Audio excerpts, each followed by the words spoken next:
Hello, everyone, and welcome to Writers Drinking Coffee.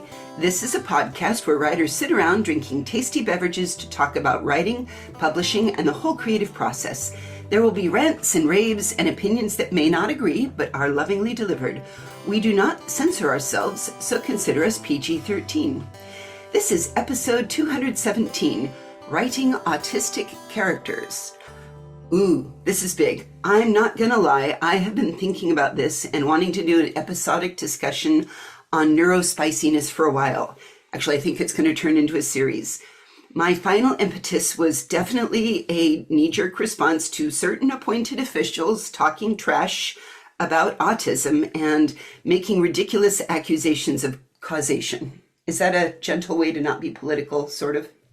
It is certainly a major point of discussion and also something that could use more understanding. And since a lot of people get their cultural cues from written materials, whether in book form, read form, movie form, podcast form, somebody's got to put the ideas on paper. So fortunately, when you contemplated this, you found some other experts. I did. I started talking about neurospiciness in the locker room of my women's hockey team, and there was an avalanche of interest and enthusiasm. Now, I have the excellent good fortune to play ice hockey with therapists and psychiatrists and a wide collection of variously neurospicy humans that are fierce on the ice and awesome human beings everywhere.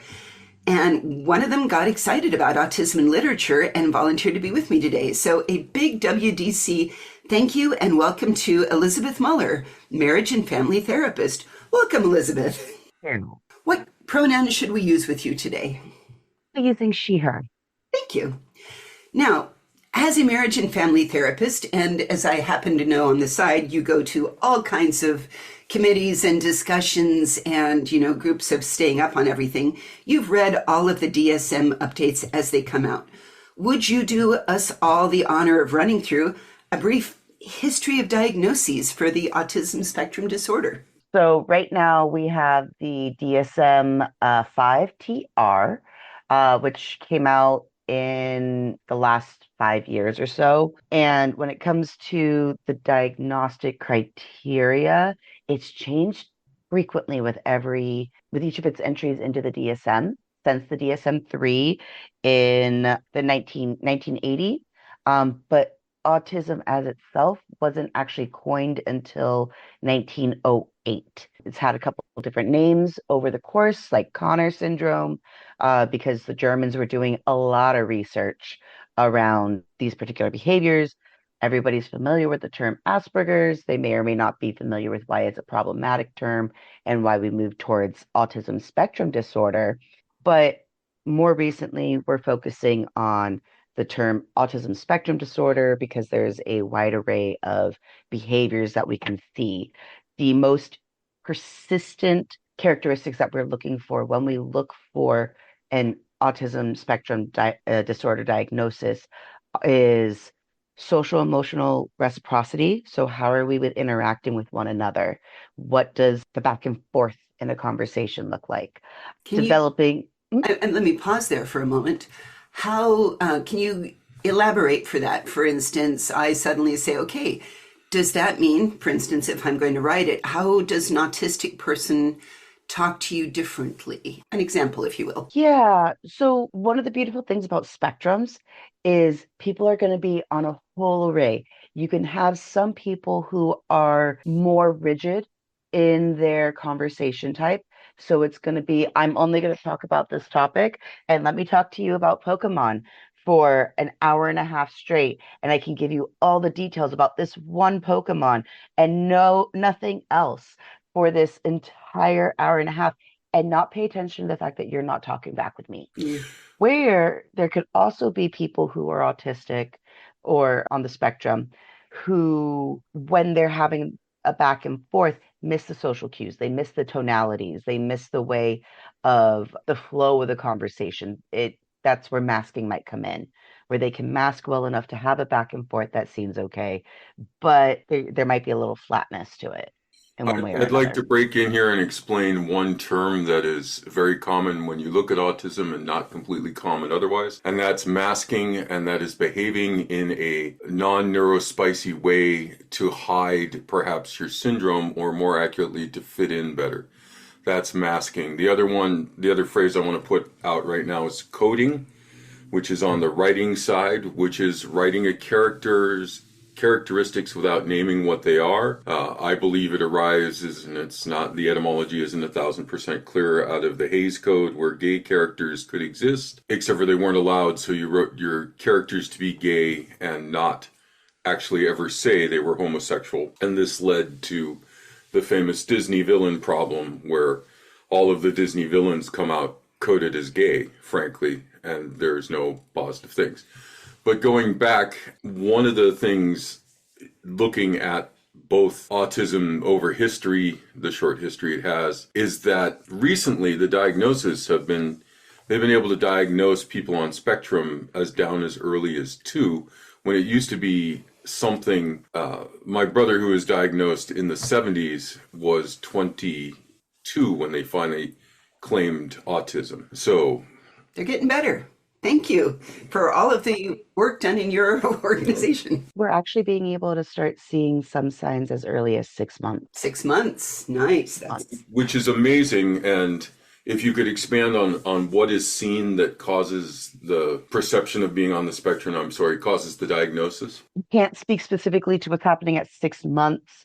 There's a lot of different research that's going on, and there's actually research being made available to families with young children in our area as well, so that they can help get more information to help with this idea of what behaviors do and don't happen at developmental milestone markers in our very, very young humans. Going back to diagnostic criteria, so we've got the deficit in social, like emotional interactions, developing understanding and maintaining relationships. So our verbal and nonverbal communication isn't always on point when it comes to how you're interacting with people. There's the trope, the kind of coding when you're talking about people who are autistic, is having this flat face as they're talking with the particular, I don't know, lack for a better word, accent. Flat in this case meaning a flat emotional response, not an actual moon face as is seen in some other syndromes. Yes, absolutely. Thank you. Non-physical. Sorry, I'd like to be careful in defining things, that's all. absolutely. No, please do, because I'm not thinking about that's a great point.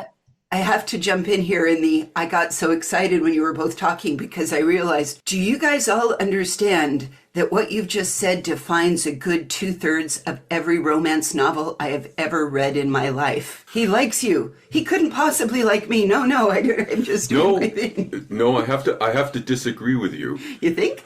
Hugely so. Okay. The definition we're talking about, the flat response, the for want of a I can't even say anything that Bettelheim wrote.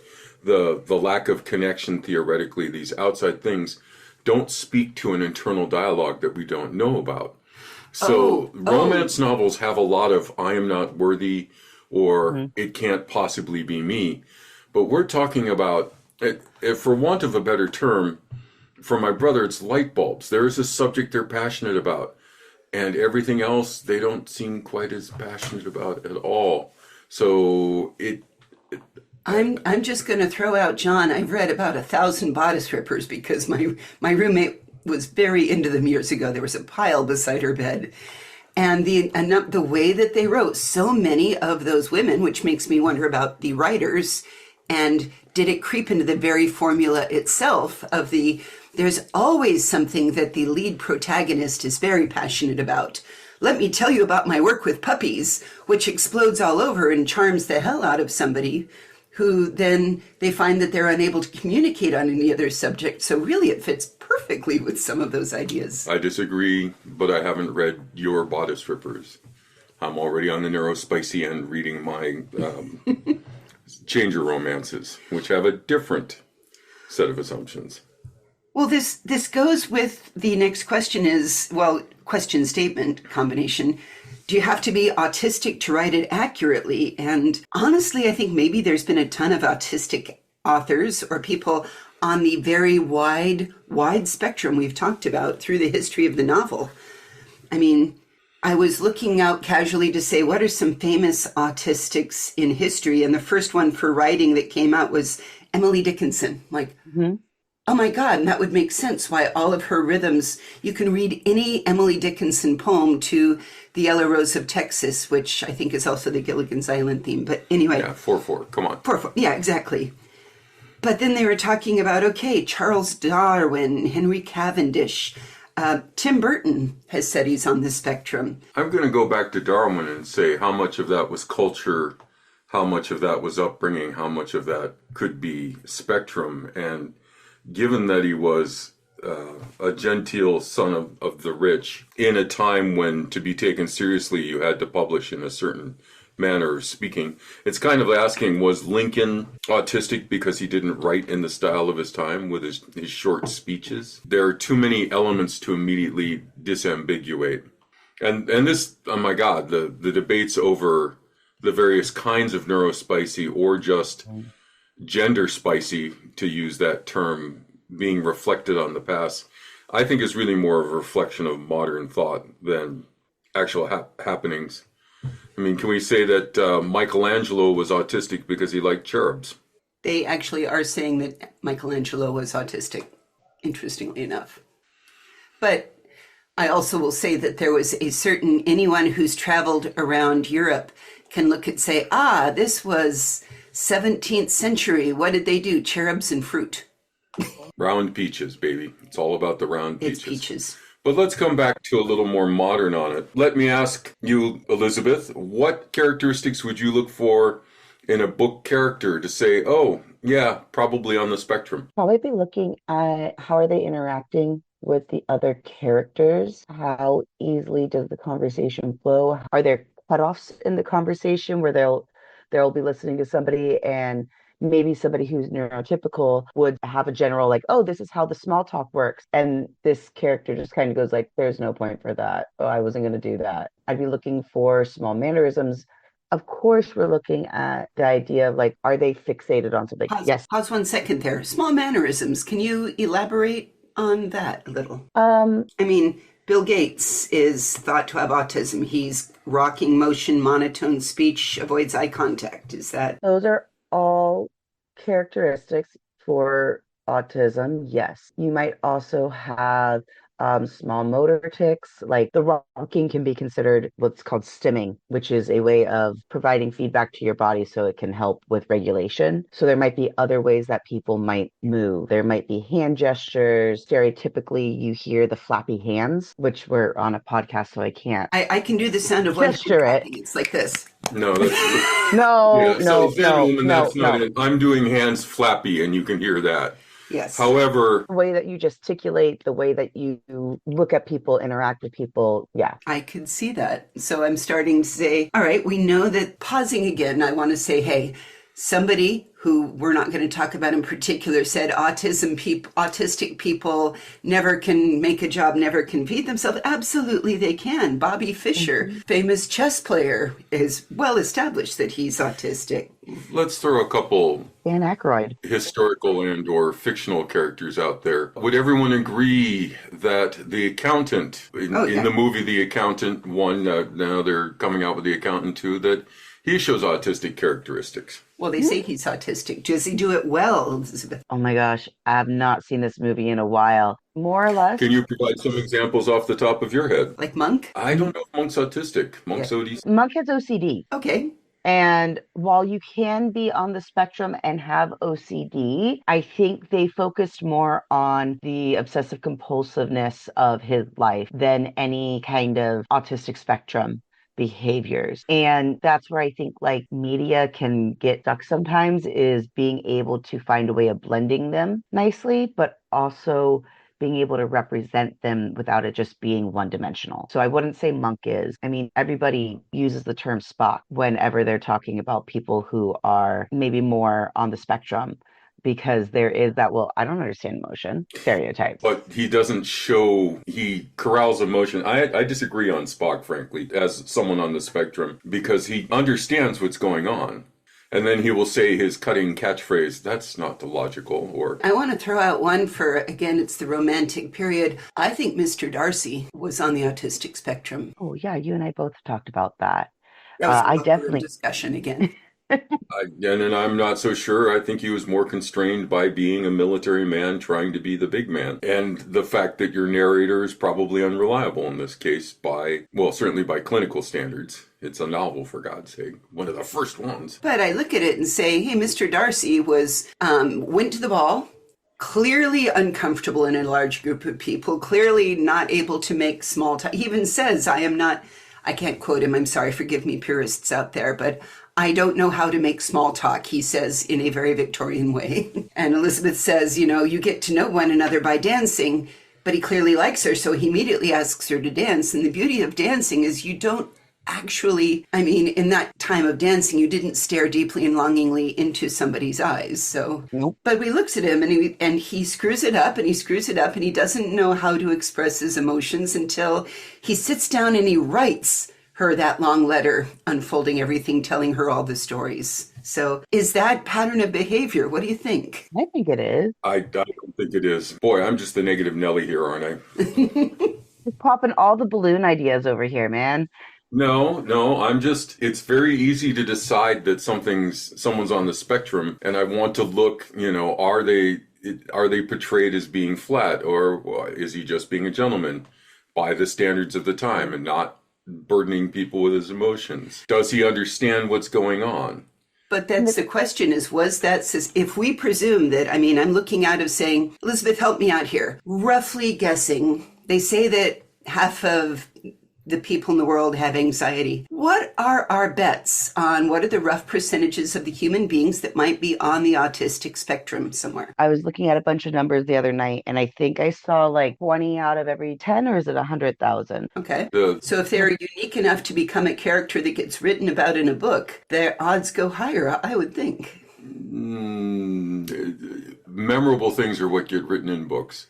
The statistics I saw when I looked at it just before the show was about 3%. Yeah. Although in truth, it's 100% because it's a spectrum and it's got two ends. And one end is all the autism. The other end is none of the autism. So we're all on the spectrum somewhere. Yeah. But being more particular about this and without expanding it into neurospicy, books thrive on conflict, and there's an easy, interesting point of conflict. One of the things I'd like to point out is there's been a recent recoding of some characters, and I think this is a very positive thing. Look at Kingpin in the recent Daredevil/Punisher TV shows, whatever streaming shows, and he's been recoded as autistic mostly. They've actually given him some of the characteristics. And it really makes a lot of sense, that interpretation. But early on, he wasn't coded the same way. I would vote, honestly, that there's two female characters that leapt out at me when I thought about who's autistic. And one was the girl with the dragon tattoo. That good perfectionist. They talk about her, air quote, unique gifts. And a complete lack of protocol in any way, impatience with protocol, impatience with talking. And yeah, that sounds like all about her. And then there's, of course, Elizabeth Moon, whose son was autistic, and she wrote The Speed of Dark, in which, it's obvious because they talk about curing autism in that book in their magic scientific way. She's not coding a character. She's not writing coding a character. The same can be said for the dog, what the dog did in the night, another book. Specifically about someone who has the diagnosis. The Rosie Project, if you ever read those series. Dan Tillman, I think Graham Simpson, I don't know how to say it. We'll look it up and put it in the notes. I'll put it in the notes. But the Rosie Project is about a man who decides that he is going to find his perfect girl and does so in honestly, I think the most autistic way possible. It's like, here's a list, here's very, very scientific, not a lot of emotion, but there is a lot of progressive fantasy out there. And another friend was talking about how exciting progressive fantasy was. And I had to say, okay, you have a character who's hyper-focused on improving my ability to summon flames from my fingertips and all of this. And oh yes, I'm going to get married and have kids, but there's no emotion. It's all a certain level of planning. And I think most of the characters in that are written, I don't know if the writers are autistic or they're writing characters that way, that the characters come out in the spectrum whether or not it was intended, but it's still representation. Can be representation. I know we do have stereotypes of like, oh, this is what a person who's autistic is supposed to look like. And one of the first things we do frequently when we're trying to write an autistic person, like in The Good Doctor, which got, oh my God, so much pushback by the autistic community because of the fact that there was no writer in the room with any autistic experience. Right. And so they were going off of stereotypes. And one of the first stereotypes that they go off of constantly is what Hans Asperger was looking at back in 44 of these little geniuses, these little professors, quote unquote, Mhm. of these children who have like vocabulary that's beyond their years, and they speak and they act in these little rigid ways, and the emotion isn't there. And yet that's where one of these beautiful things of looking back at how does coding work is people do experience the emotions. They do express emotions when they're on the spectrum. It's just how do other people describe them experiencing it? And that might be where somebody who doesn't have experience with thinking in a neurospicy way can't portray it correctly. Interesting. So let's say I was going to be writing up a romance novel and I wanted to have an autistic character. Mm-hmm. Now let's pretend I'm not on the spectrum. I might be. How do we know? I haven't been diagnosed, but what are some tools or some reading or some things that you would recommend that somebody would go to understand it a little bit better? Because DSM is very thick and hard to read. Yeah, the DSM isn't made to be friendly. If you're trying to look up what is autism, we're in this beautiful world right now where there's a lot of information going out. Social media has made it very accessible for people who are previously diagnosed to talk about their own experience, which has been something that I've seen a lot in my practice is people coming in going, this person was talking on my reels and they're describing these behaviors, and oh my God, this reflects so much of what I dealt with when I was growing up and why I struggle with like relationships. And I wanted to come in and see, am I on the spectrum? So personal accounts that we hear on social media might be something that can help. But there's a plethora of books that have started coming out.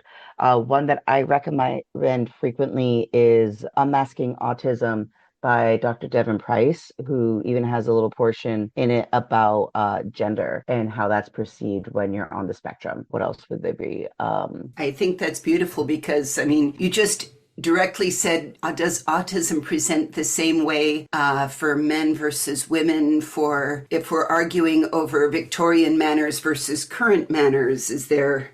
I mean, if Yeah. they're fairly convinced right now that Jane Austen herself, being unmarried and an author in this, was she autistic, writing with autistic characters?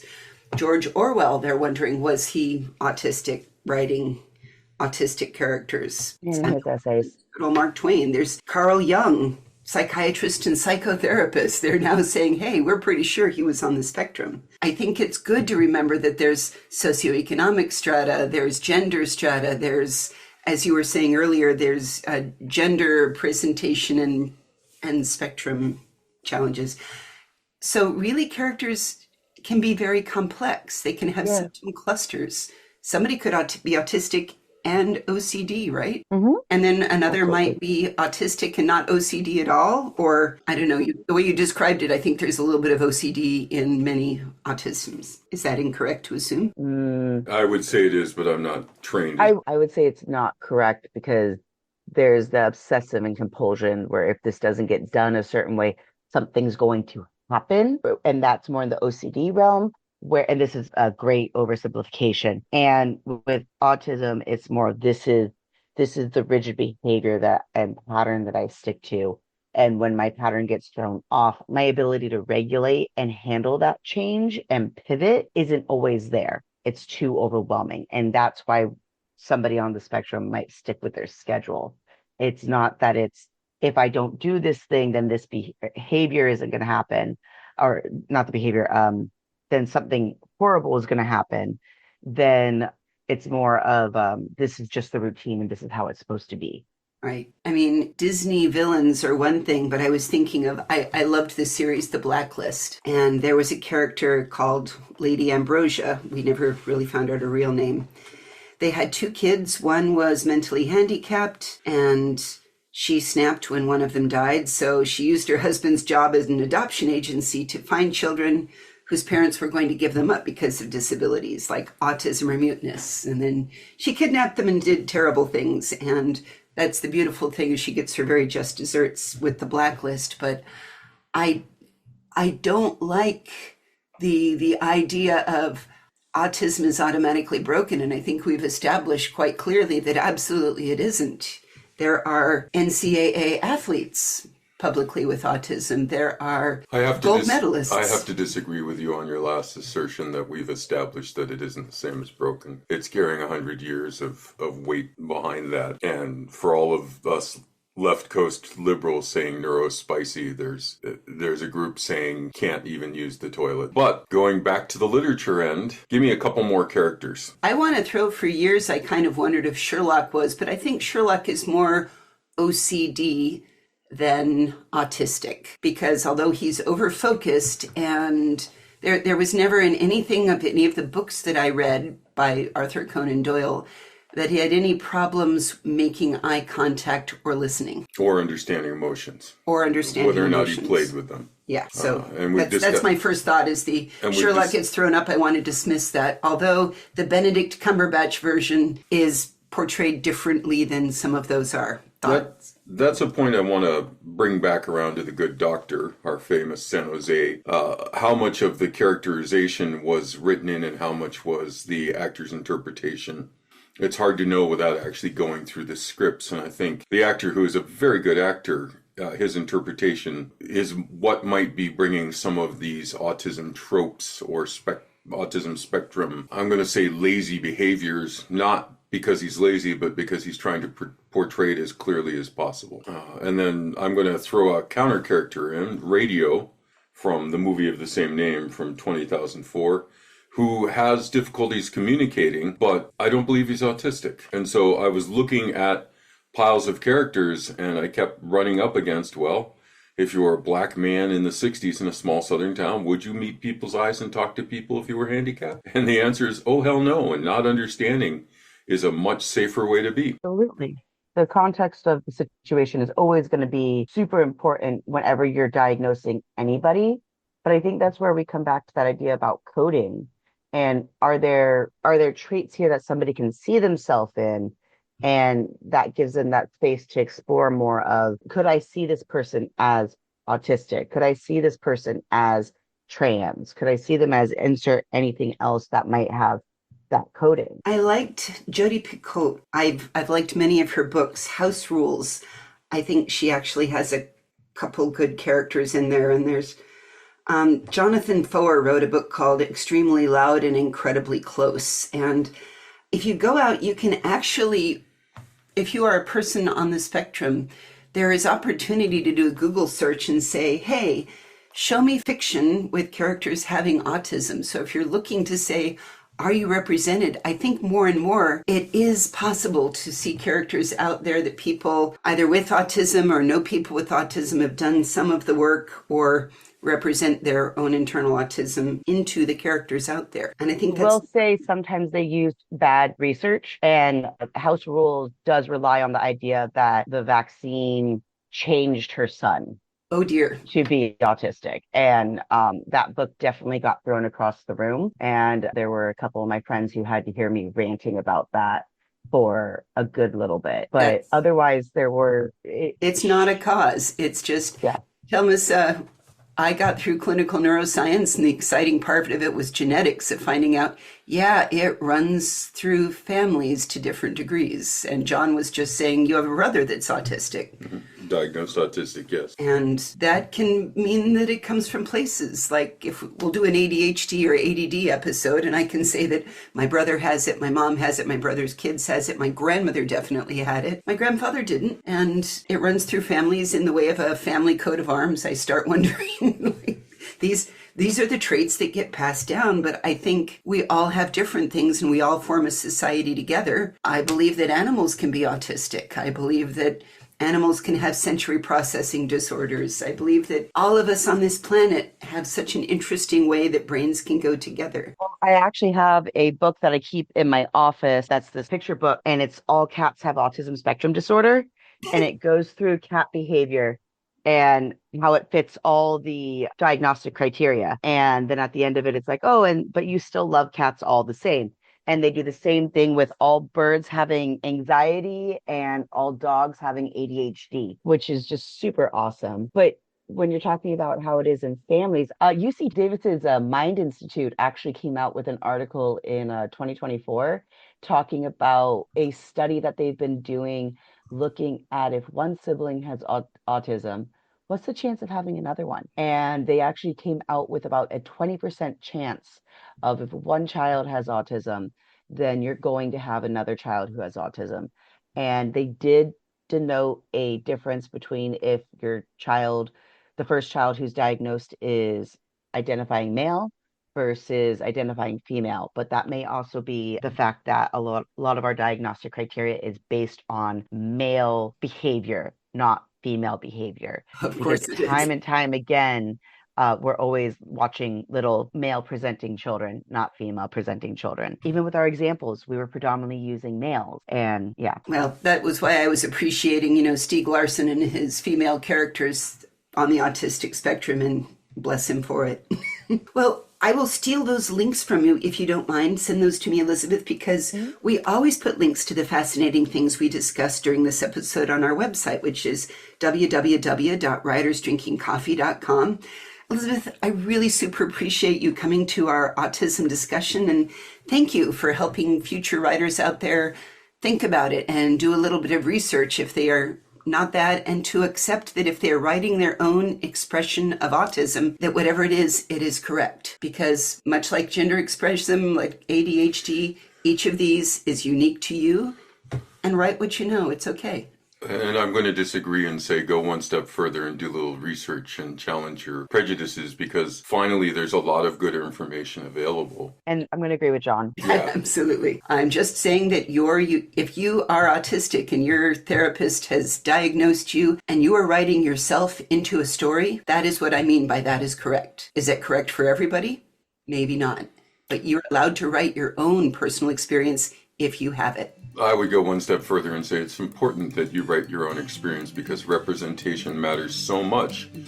And all the examples I was naming earlier, most of the characters we talked about have been seen as villains. And it would be really nice to see some heroes to balance that out. So please, write your heroes. Absolutely. Thank you for joining us today, Elizabeth. We super appreciate your expertise. Thank you. You've been listening to Writers Drinking Coffee, a labor of love and enthusiasm put together by the hosts. Our main web magic is cast by Deirdre Schween, and our sound engineer is Ksenia Chernievskia, with backup by David Welsh and John Schmidt. Our intro and exit music are performed by Michael Ingberg, who lives down under and runs Tin Can Music School. Our podcast sponsors are Jackal Designs, The Bean Scene, Arm Street, and Your Therapist. We super appreciate you. Keep writing out there. And hey, thanks for listening.